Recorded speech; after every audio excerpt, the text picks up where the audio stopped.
So with all the hoopla with the NFL schedule dropping, something that's gotten lost in the mix is the strength of schedule, where the Vikings, they already knew their opponents, and looking back at the records last season, the Vikings, Spice Adams meme, now easiest in quotation marks because last year doesn't have anything to do with this year.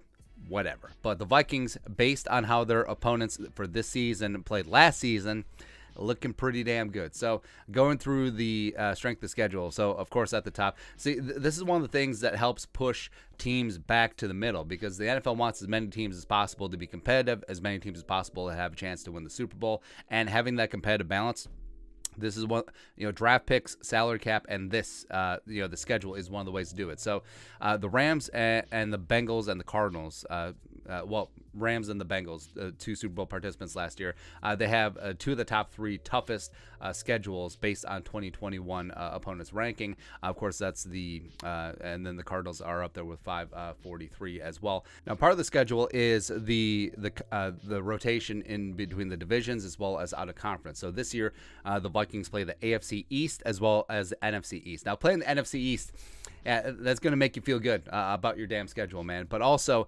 because of where the Vikings placed in the division last season and the rotation in the NFC, the Vikings have the games against the Saints as well as the Cardinals. I mean, Cardinals one is going to be tough. The Saints one, whatever. Plus the Vikings get it on neutral field. In addition, the 17th game where it rotates in out of conference, the Vikings do get the Colts as well as it being a home game. So not only do the Vikings have the 20th easiest schedule, but like we mentioned, 9 home games, 7 on the road, at 1 neutral. So you're feeling pretty damn good about life, man. And just looking through, yes, the greasy, grimy Green Bay Packers also have a relatively easy schedule on paper with a 478, and that's just by dint of conference rotation as well as divisional rotation. Again, if you're playing the NFC East, you're feeling pretty good. Also, to a degree, the AFC East as well, because the Jets may not be ready for prime time yet. The Dolphins, TBD, who really knows? But also something that should be racked up and jacked up. Also, what's messed up is that you look at the NFC East with the Giants as well as the Eagles, the Commies, and the Cowboys. Now, they all have the 4 easiest schedules heading into 2022 because they play the NFC North. Because outside of the Vikings and to a degree the Packers, you got the Lions, you got the Bears. Oh my! So everyone's sitting pretty, right? But all this is meaningless. Last year is last year. But I mean, it's hard to be hopeful, all right? Even as a Vikings fan, and even though we drink the purple Kool-Aid on this channel, admittedly so, the schedule is looking pretty damn good, man. Again, you can start off on the right foot. You have 3 division games at home in your first 5 weeks.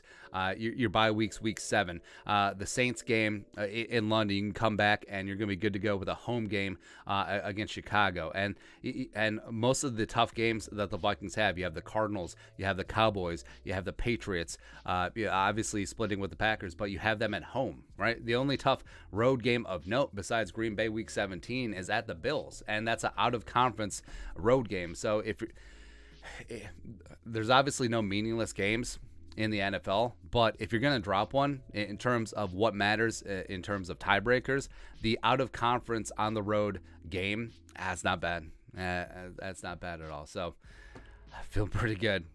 Feeling pretty good. As good as you can about the schedule in March. But we'll see what happens, and things go wonky. Some teams rise, some teams fall. But last year's Vikings 8-8, they underachieved. They massively underachieved. They had so much friggin' talent, and now with a competent coaching staff as well as some great supplementation, especially on defense, especially in the secondary, as well as a schedule that's going to break the right way for them. Feeling good, man. Feeling good. And feeling so good that having 2 division games on the road and potentially cold weather at the end of the season won't matter because we'll be resting our starters. Woo! Got that un seed locked up, man. But your thoughts on our thoughts. Vikings have the 13th easiest schedule headed into 2022. Let us know your thoughts in the comment section below. Subscribe for daily Vikings takes. Want to support the work? Put a little something in the Venmo. But until next time, Skull Production Value.